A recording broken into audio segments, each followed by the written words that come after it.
the court. And we can teach young people the racial literacy skills, the same ones that we do for the barbershop.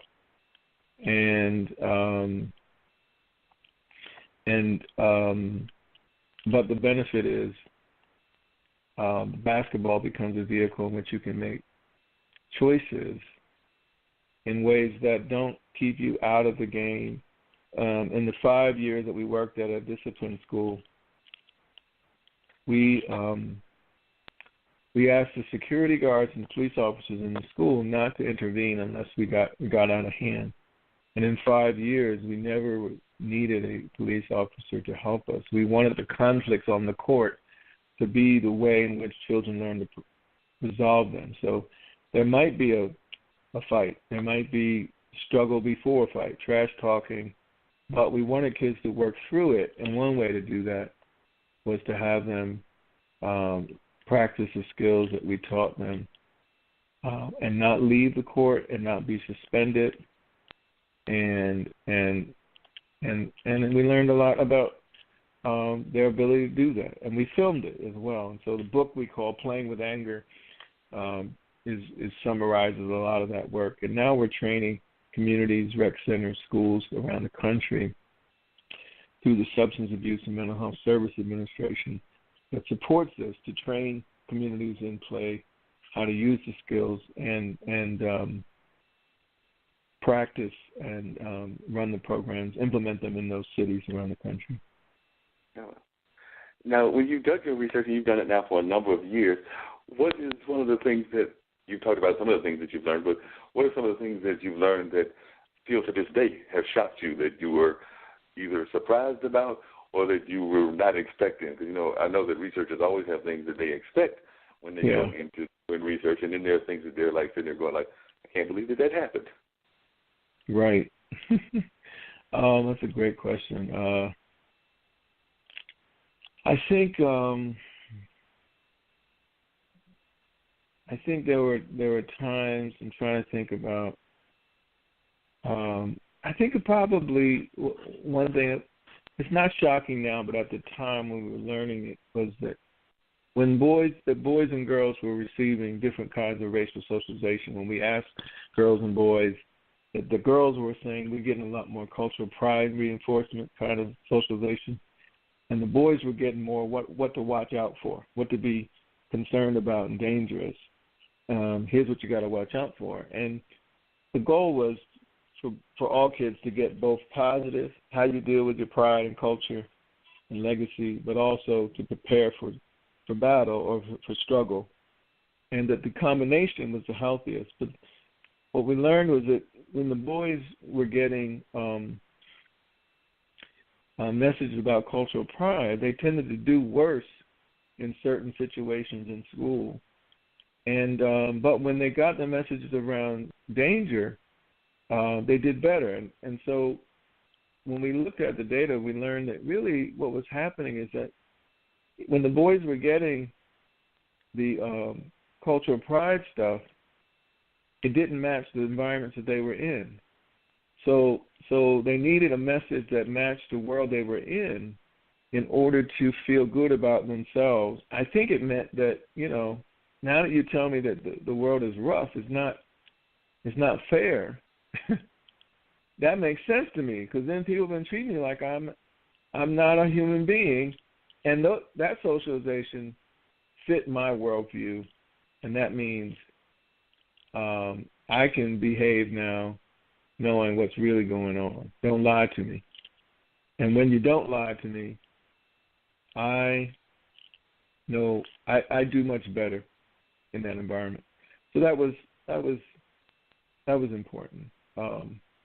There are other surprises. I'm blanking on them right now. It's interesting that you mentioned that, though, because one of the things that I've always found fascinating is that I consider myself, and this is on a religious versus a psychology thing, more of a spiritual person than a religious person. But in studying friends of mine that go to church, it seems to me that that's also kind of a dual message that we're sending our boys and girls in our churches. Because we've talked about that on this show before with some like religious leaders. Because I have a good friend of mine, Carl Kenny, who's been on this show, who's a reverend and everything. But it's like to some degree we teach our boys in the church environment to, go out there and basically shop around. The whole, Tina Turner and that kind of whole concept of shop around and, get with as many women as you can, date as many as you can, but at the same time, they're teaching the women almost the opposite of that, which is, try to be pure and driven snow and, wait for Prince Charming to sweep you off your feet and to take you down the aisle and y'all have 2.5 kids in the whole 9 yards and everything. But if we're teaching them almost things that are dichotomically opposed, then we wonder why when those relationships didn't happen among the teenagers, then you wind up having all these kind of like guilt things that are going on, which then they have to come to folks like you that are into the psychology field because they're sitting there getting these mixed messages and they don't know how to cope with it. So, they'll wind up having like an intimate moment and then feel guilty about it. And that even happens into the adult years. Because I think you've seen that with like church women that are, single and in their like, up in age, 30s, 40s, 50s, even probably in their 60s. They'll have some of these like guilty reactions based on what's happening within the romance, based on what they were being taught by their church elders and by their church leadership. Yeah. And again, you're getting to those notions of boxes, right? Of how somebody should be. And then, in some church, the gospel has a lot of radical redefinition of both men and women religiously that we don't often bring up. It was challenging customs and narrow boxes of how to put God in narrow boxes, and regular people couldn't get access. And yet we'd still do that kind of thing today, even in our community, our religious community. Yeah, and sometimes we're teaching them values that have to do with stuff that was written at an era where things that are going on now were not even being thought about at the time. There was no social media at the time that the Bible was being written. Well, I bet that was a good show. Oh, yeah.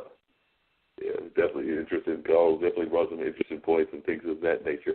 So if folks want to get in touch with you to find out how they could learn some of these things on their own, or to learn more about some of the things that you have written and everything, what are some of the ways that they can reach out to see some of your written works that you have published on the scholarly site? Yes. You can. We have a website, recastingrace.com. If people want to go and hear about it, that's usually the way to do it.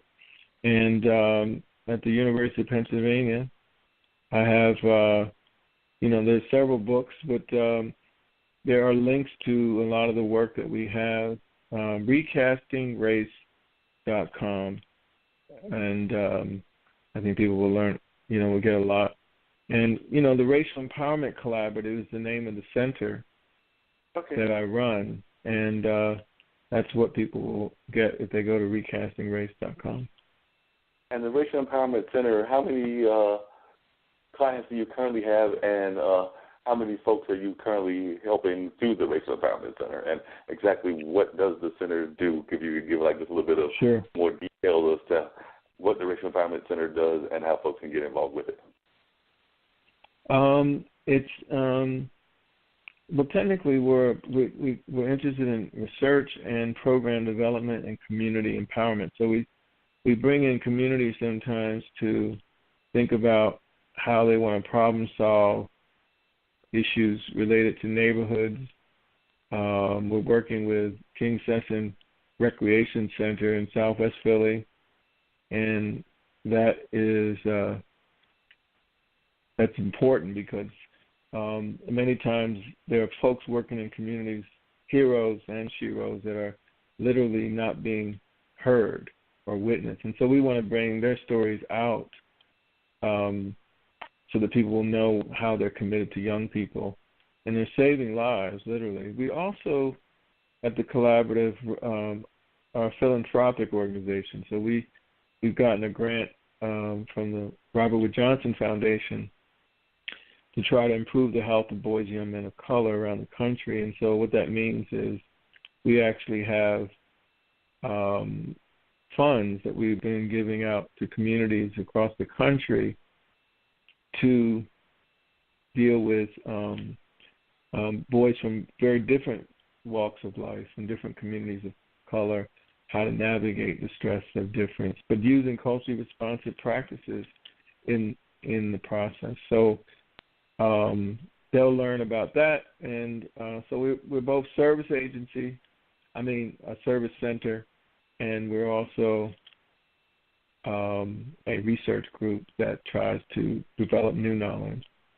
And we're philanthropic, so finding leaders of color, boys of color, communities of color that are trying their best to help boys of color and their families.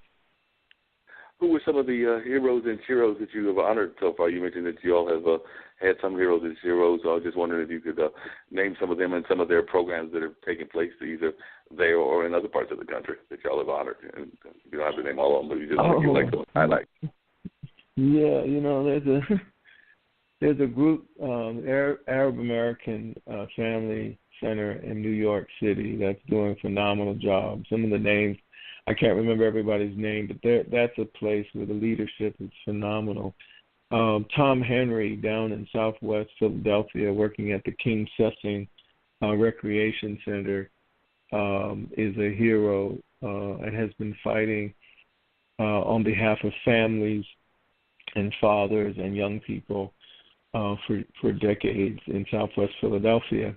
A young man, Nicholas Matthews, at the Nevada State University and in Las Vegas, who is part of the Gear Up program there in Las Vegas, is doing a phenomenal job for young people.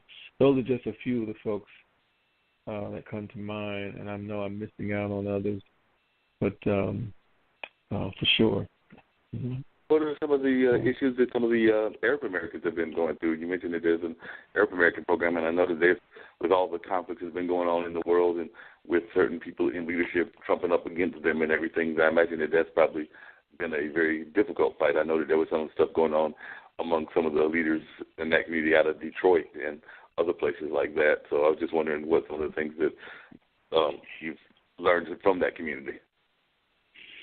Well, I learned a lot about how they're doing work at so many different ends, from understanding for many Arab Americans what it's like to come to this country without speaking the language and keeping one's culture sacred, both religiously and culturally. The level of poverty that I don't think we understand for many of the folks in the communities, many of whom looking forward and working hard for citizenship, but also having to deal with the intense racial violence because you happen to be Arab American is unprecedented in my view. It's just invisible. There's obviously other communities that have been harassed, but I would just say that in visiting them and learning about their programs and the young people who carry a lot of the burden of family to try to keep language going and community and their families' understanding about American culture. It's just true from a lot of groups that are immigrants, but I think given our country's hostility towards difference currently, we're learning a lot about, I've learned a lot about, for that community, what it's been because of the leaders at the Arab American Center in New York.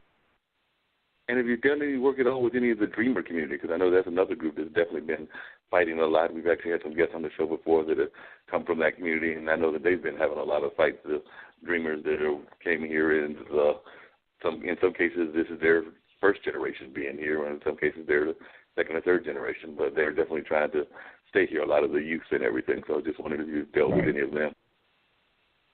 Not directly, but the community group Make the Road New York has been doing a fantastic job, I think, about these issues. Stand out to me. I think we've learned a lot about a lot of community grassroots